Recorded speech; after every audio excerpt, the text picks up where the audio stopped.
دویم نمبر حدیث تے د حسین ابن علی رضی اللہ عنہ اغا مبارک خپل باندې حسین ابن علی نے روایت تے حسین فرمائی چې ما ته دا حدیث خپل والد سے بیان کړای علی شیر خدا رضی اللہ عنہ او اغا دا حدیث اوریدلای پیغمبر صلی اللہ علیہ وآلہ وسلم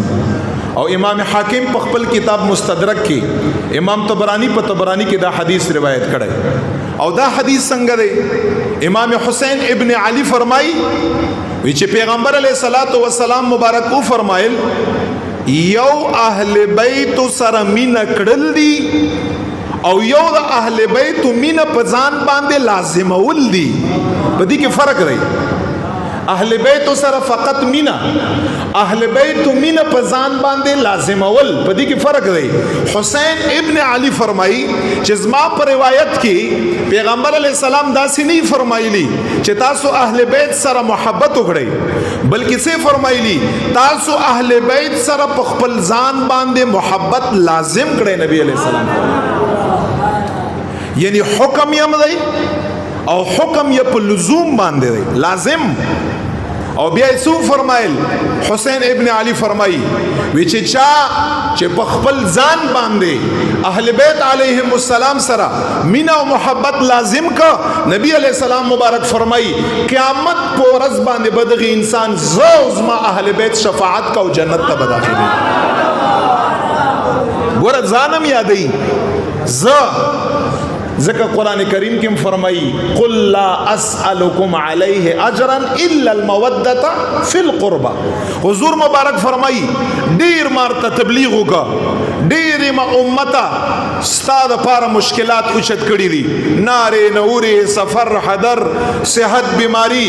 دیر تکلیفونا چے سنگ محبوب پا حدیث کے فرمائی چے ٹولو نزیات مشکلات پا انسانیت کے ماتا رسید لی دی بیا الامثل فالامثل بیا د مرتبه په لحاظ باندې نمبر خو ټولو نه زیات نبی علیہ السلام فرمایي زما د خپل امت لپاره مشکلات اوچت کړي دي او هغه امت ته په قران کې چې په دغه مشکلاتو په تبلیغ باندې زستا سونه اجر نه غواړم پیسې نه غواړم یو شی نه غواړم او هغه دا چې زما اهل بیت سره دې په بدله کې مینا او محبت وکړي څومره لوی خبره ده مینا ور سره وکړي دا نن چې کوم خوارج دي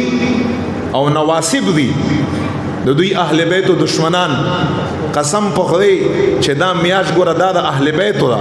بلکې ټول کال د اهل بیت دی خو کم از کم په دغه میاش کې د اهل بیت علیهم السلام ذکر په مسلمان باندې فرض او لازم دی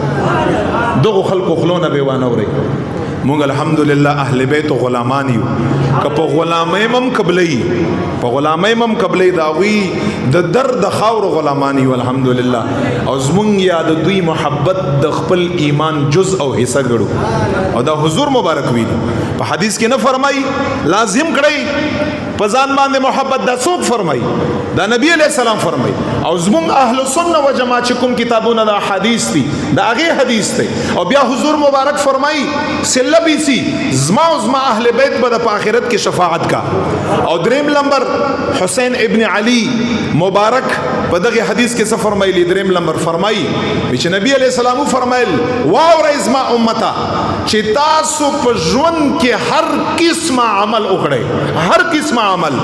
او نیکی هر څومره غټي هغه کومونز دی که او دس دی که حج دی